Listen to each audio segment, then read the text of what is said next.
നമസ്കാരം. കഴിഞ്ഞ സർക്കാർ പിണറായി സർക്കാർ അധികാരത്തിൽ വന്നപ്പോ ആദ്യത്തെ സർക്കാർ അധികാരത്തിൽ വന്നപ്പോ മദ്യത്തെക്കുറിച്ച് കുറച്ച് കാര്യങ്ങൾ പറഞ്ഞിരുന്നു. ഇന്നച്ചനെ കൊണ്ടും KPC ലളിതയെ കൊണ്ടൊക്കെ എന്തൊക്കെയാണ് പറയിച്ചത്. ദേ മദ്യം അങ്ങനെ ആന ചേന എന്നൊക്കെ. പക്ഷെ എന്നിട്ട് പൂട്ടിക്കിടന്ന സകല ബാറുകളും തുറന്ന് 200-300 ഇരട്ടിയാക്കി കേരളത്തിലെ ബാറുകളുടെ എണ്ണം കൂട്ടി കേരളത്തിലെ മദ്യ പുഴ അങ്ങോട്ട് ഒഴുക്കി.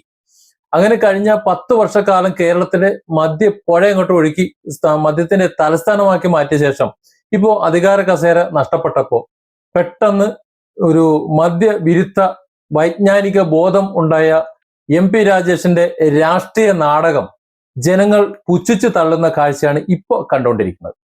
IT പാർക്കുകളിൽ വരെ കള്ളൊഴുക്കാൻ നിയമം ഉണ്ടാക്കുകയും വൻകിട ബാറുകൾക്ക് ചുവപ്പ് പരവതാനി വിരിക്കുകയും ചെയ്ത മുൻ എക്സൈസ് മന്ത്രി പുതിയ UDF സർക്കാരിന്റെ ജനപ്രിയ ബഡ്ജറ്റിലെ നികുതി പരിഷ്കരണത്തെ കുറ്റപ്പെടുത്താൻ വേണ്ടി വരുന്നത് ശുദ്ധ വിവരക്കേടാണ്. അന്താരാഷ്ട്ര മാനദണ്ഡങ്ങൾക്കനുസരിച്ച് വീര്യം കുറഞ്ഞ റെഡി ടു ഡ്രിങ്ക് RTD പാനീയങ്ങളുടെ നികുതി ഘടന യുക്തിസഹജമാക്കിയതിനെ തുടർന്ന് മദ്യമൊഴുക്കലായി ചിത്രീകരിക്കുന്ന രാജേഷ് സാറേ, ഈ നാട്ടിലെ ജനങ്ങളുടെ ഓർമ്മശക്തിയെ നിങ്ങൾ അത്ര ചെറുതായി കാണരുത് എന്ന് മാത്രമേ പറയാനുള്ളൂ. 2016 വെറും 20ഓളം ബാറുകൾ മാത്രം ഉണ്ടായിരുന്ന കേരളത്തിലെ കഴിഞ്ഞ 10 വർഷത്തെ ഇടത് ഭരണം കൊണ്ട് അത് 800-ലധികമാക്കി കുതിച്ചുയർന്നത് ഏത് മദ്യലോബിയിൽ നിന്ന് എത്ര കോടി വാങ്ങി എത്ര കോടി കീശയിലിട്ടിട്ടാണ് എന്ന് ആദ്യം ഒന്ന് വ്യക്തമാക്കണം, ഒന്ന് തുറന്നു പറയണം. ഘട്ടം ഘട്ടമായി മദ്യവർജനം നടപ്പാക്കുമെന്ന് പറഞ്ഞ് ജനങ്ങളെ കബളിപ്പിച്ച് അധികാരത്തിൽ വന്നിട്ട് ബാറുകളുടെ ദൂരപരിധി 50 മീറ്ററാക്കി വെട്ടിച്ചുരുക്കി അടച്ചുപൂട്ടിയ സകല മദ്യശാലകളും തുറന്നു കൊടുത്തതും കോവിഡ് മഹാമാരിയുടെ ഭീതിയിൽ ജനങ്ങൾ വലഞ്ഞപ്പോഴും താലൂക്ക് അടിസ്ഥാനത്തിൽ പ്രത്യേക മൊബൈൽ ആപ്പ് ഉണ്ടാക്കി ജനങ്ങളെ മദ്യപിക്കാൻ പ്രേരിപ്പിച്ചതും ഇതേ മുൻ ഭരണകർത്താക്കളാണ് എന്നുള്ള നാണംകെട്ട ചരിത്രം അതാരും മറന്നിട്ടില്ല കേട്ടോ. ഒരു കമ്പനിയെ സഹായിക്കാൻ പുതിയ ബഡ്ജറ്റിലൂടെ 600 കോടിയുടെ വരുമാന നഷ്ടം ഉണ്ടാക്കിയെന്ന രാജേഷിന്റെ പുതിയ കണ്ടുപിടുത്തം രാഷ്ട്രീയ നിരാശയിൽ നിന്നുള്ള ഒരു ജൽപ്പനമാണ് ഇത് എന്ന് മനസ്സിലാക്കാൻ വലിയ ചിന്തയൊന്നും വേണ്ട. അധികം ബോധം ഇടതുപക്ഷത്തിന്റെ ഭാഷയിൽ പറഞ്ഞാൽ വൈജ്ഞാനിക ബോധമണ്ഡലത്തിന്റെ വിഭൂത തലങ്ങൾ അങ്ങനെ അത്രയധികം ത്വരിത ഗതിയിൽ അങ്ങനെ വിഭ്രജിച്ചുകൊണ്ട് ഗവേഷണം നടത്തുമൊന്നും വേണ്ട, അല്ലാതെ തന്നെ മനസ്സിലാവും. ലോകമെമ്പാടും 5 മുതൽ 8% വരെ മാത്രം ആൽക്കഹോൾ അടങ്ങിയിട്ടുള്ള വീര്യം കുറഞ്ഞ പാനീയങ്ങൾക്ക് കടുത്ത മദ്യത്തേക്കാൾ കുറഞ്ഞ നികുതിയാണ് ഈടാക്കുന്നത്. ഈ വസ്തുത അറിയാഞ്ഞിട്ടാണോ അല്ലെന്ന് എനിക്കറിയില്ല. ഏതായാലും ഈ വസ്തുത നിലനിൽക്കെ മുൻ സർക്കാരിന്റെ അപ്രായോഗികമായിട്ടുള്ള നികുതി നയം കാരണം കരിഞ്ചന്തക്കാരുടെ കൊയ്ത്തുപാടമായിരുന്ന ഈ മേഖലയാണ് മുഖ്യമന്ത്രി VD സതീശൻ നികുതി 120%മാക്കി ഏകീകരിച്ച് പരിഷ്കരിച്ചത്. ഇതിലൂടെ കരിഞ്ചന്ത പൂർണ്ണമായും ഇല്ലാതാവുകയും നിയമപരമായ വിപണി സജീവമാകുന്നതിലൂടെ സർക്കാരിലേക്ക് വൻതോതിൽ നികുതിപ്പണം ഒഴുകി എത്തുകയുമാണ് ചെയ്യുന്നത്. നമുക്കറിയാമല്ലോ മാഹിന്ന് ഇങ്ങോട്ട് വരുന്ന വണ്ടികളെ എത്ര എണ്ണാണ് പിടിക്കുന്നത്, എന്തുകൊണ്ടാണ് കൊണ്ടുവരുന്നത്? ചിന്തിച്ചാ പോരെ.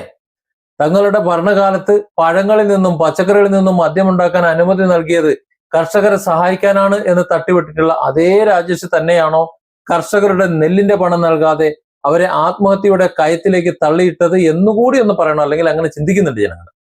സ്വന്തം ഭരണകാലത്ത് കേട്ട ബാർക്കോഴ, ആ വിവാദം, വലിയ വിവാദം, ട്രൈഡേ ഒഴിവാക്കാൻ വേണ്ടി കോടികൾ കോഴ ചോദിച്ച ഓഡിയോ ക്ലിപ്പുകൾ, ബെവ്കോയുടെ ഔട്ട്ലെറ്റുകളുടെ എണ്ണം കൂട്ടാൻ വേണ്ടി മാളുകളിൽ വരെ കച്ചവടം തുടങ്ങാൻ നോക്കിയ സംഗതികൾ, അതുപോലെ ഇതൊക്കെ ജനങ്ങൾ മറന്നു കാണും എന്നുള്ളൊരു വ്യാമോഹമാണ്, അല്ലെങ്കിൽ ഒരു തെറ്റിദ്ധാരണയിലാണ് രാജേഷ് ഇപ്പോ പുതിയ സർക്കാരിന്റെ മേലെ ഇങ്ങനെ അഴിമതിക്കറ ഇങ്ങനെ അടിച്ച് വിടാൻ, അല്ലെങ്കിൽ പുരട്ടി ഇങ്ങനെ തടവി വിടാനായിട്ട് നോക്കുന്നത്. മദ്യത്തിന്റെ പേരിൽ മാത്രമല്ല ഇത്. തദ്ദേശ സ്ഥാപനങ്ങൾക്ക് ബജറ്റിൽ 1534 കോടി രൂപ വെട്ടിക്കുറച്ചു എന്ന രാജേഷിന്റെ അടുത്ത വാദം അത് പച്ചക്കള്ളാണെന്ന് എല്ലാവർക്കും അറിയാം, ചിന്തിക്കുന്നവർക്ക് അറിയാം. കാരണം തദ്ദേശ വകുപ്പ് കൈകാര്യം ചെയ്തിരുന്ന സമയത്ത് ഗ്രാമപഞ്ചായത്തുകൾക്കും മുനിസിപ്പാലിറ്റികൾക്കും അർഹതപ്പെട്ട പ്ലാൻ ഫണ്ടുകൾ കൃത്യസമയത്ത് നൽകാതെ ട്രഷറി പൂട്ടിവെച്ച് കേരളത്തിലെ പ്രാദേശിക വികസനത്തെ പൂർണ്ണമായി സ്തംഭിപ്പിച്ചതിന്റെ 1-ാം പ്രതി ആരായിരുന്നു എന്ന് ഈ നാട്ടിലെ ജനങ്ങൾക്ക് അറിയാമെന്ന് തന്നെ. കഴിഞ്ഞ പിണറായി സർക്കാർ വരുത്തിവെച്ച 87,000 കോടിയോളം രൂപയുടെ ഒളിച്ചിരിക്കുന്ന ഈ കടക്കണിയുടെ ഭാരത്തിനിടയിലും തദ്ദേശ സ്ഥാപനങ്ങളുടെ സുഗമമായ പ്രവർത്തനത്തിന് ആവശ്യമായ തുക പൂർണ്ണമായും പുതിയ ബഡ്ജറ്റിൽ വകയിരുത്തി സംരക്ഷിക്കുകയാണ് VD സതീശൻ ചെയ്തത്. ഇതാണ് അവർ ആടിക്കളിക്കുന്നത്. നിയമസഭാ തെരഞ്ഞെടുപ്പിൽ ജനങ്ങൾ ദയനീയമായി തൂത്തുവാരിയതിന്റെ രാഷ്ട്രീയ നിരാശ. ആ നിരാശയിലാണ് CPM നേതാക്കൾ ഇപ്പോഴും ദിവസവും പുതിയ സർക്കാരിന്റെ ജനക്ഷേമ വികസന പദ്ധതികൾക്കെതിരെ കള്ളപ്രചരണങ്ങളുമായി ഇറങ്ങി തിരിച്ചിരിക്കുന്നത്. കഴിഞ്ഞ 10 കൊല്ലം കൊണ്ട്, കഴിഞ്ഞ 10 വർഷം കൊണ്ട് ഈ സംസ്ഥാനത്തെ മുച്ചൂടും കടക്കണിയിലാക്കുകയും നാട്ടിൽ മദ്യപ്പുഴ ഒഴുകുകയും ചെയ്തവര് ഇന്ന് പുതിയ സർക്കാർ വന്ന് 1 മാസം തികയുമ്പോഴേക്കും ധനതത്വശാസ്ത്രത്തെക്കുറിച്ചും വികസനത്തെക്കുറിച്ചും ക്ലാസ് എടുക്കാൻ വരണമോ എന്ന് ഒന്ന് ആലോചിക്കണം. സോഷ്യൽ മീഡിയ ഒന്നടങ്കം പറയുന്നു, അല്ലെങ്കിൽ വിവരമുള്ളവർ ഒന്നടങ്കം പറയുന്നു, ചാനലിൽ ഒരുവറ്റവും പറയുന്നു. അതായത് തലയും പാലും ഇല്ലാതെ എന്തെങ്കിലുമൊക്കെ പറയണമെന്നുള്ളവർ മാത്രം ഒന്നും മിണ്ടുന്നില്ല. ബാക്കിയുള്ളവർ പറയുന്നു ഇപ്പൊ തൽക്കാലം 1 മാസമല്ലായിട്ടുള്ളൂ, 10 കൊല്ലം നിങ്ങൾ ഇരുന്ന് എന്തൊക്കെയാ ചെയ്തല്ലേ, 1 മാസം കഴിഞ്ഞല്ലേ ഉള്ളൂ, ഇപ്പൊ തൽക്കാലം അതിന് ക്ലാസ് എടുക്കാൻ പോണ്ട, പോയാൽ തന്നെ ഇങ്ങോട്ട് പഠിപ്പിക്കാൻ കഴിയുന്നവരാണ് അവിടെ ഉള്ളത്, അതും കേട്ടിട്ട് മിണ്ടാതെങ്കിൽ പോരേണ്ടി വരും. MP രാജേഷിന്റെ ഈ കപട ആക്ഷേപങ്ങൾ, ആ ആക്ഷേപങ്ങൾക്കും അന്ധമായിട്ടുള്ള രാഷ്ട്രീയ വിരോധത്തിന് അതിനുള്ള കൃത്യമായ മറുപടി വരും ദിവസങ്ങളിൽ നിയമസഭയിൽ വെച്ച് തന്നെ മുഖ്യമന്ത്രി VD സതീശൻ അക്കമിട്ട കണക്കുകളോടെ നൽകുക തന്നെ ചെയ്യും. കാരണം അയാള് അത്യാവശ്യം വായനാശീലമുള്ള ആളാണ്, ലോകവിവരമുള്ള ആളാണ്. ഇപ്പൊ കഴിഞ്ഞ ദിവസം ചാനൽ ഏതോ ഒരു പരിപാടി സംസാരിക്കുന്ന സമയത്ത് അവിടെ പരാമർശിച്ചിട്ടുള്ള മിക്ക പുസ്തകങ്ങളെല്ലാം അദ്ദേഹം വായിച്ചിട്ടുള്ളതുമാണ്. അതായത് എന്തെങ്കിലും കാണാതെ കുണ്ടു ട്രൗസർ ഡൂല എന്ന് പറഞ്ഞതുപോലെ ഇവിടെ VD സതീശൻ ഇത്തരത്തിൽ കാര്യങ്ങൾ പറയുന്നുണ്ടെങ്കിൽ അതിലൊരു കഴമ്പുണ്ടാവും, ഇല്ലാതെ പറയില്ല.